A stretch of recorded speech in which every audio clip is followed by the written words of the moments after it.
Welcome friends. In this tutorial, we will be learning about some basic input and output. Now, in all the previous programs, we have seen outputs that using cout, we print something on the console window. In this tutorial, what is special about it is the input. So, we will be taking input from the user and here is the program. So it is our preprocessor and we are including the IO stream, which is input output stream. It's our namespace, which is standard. This is our main method and this is our character array, which is your name and its size is 20.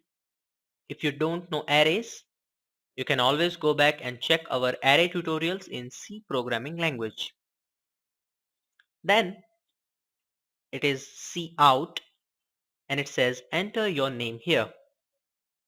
Then we enter our name and this is the special statement in this program, which is cin.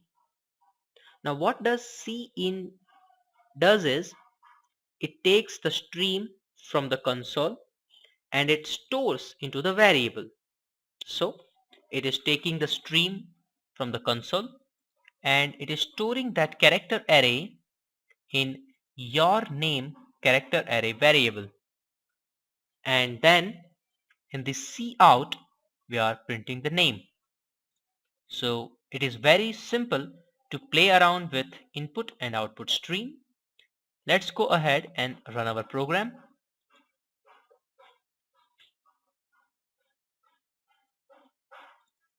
As you can see, it is asking that enter your name here. Let's say C programming and press enter. As we press enter, it moves to the next instruction, which is your good name is C programming. So this is how we can take inputs from the user. Thank you.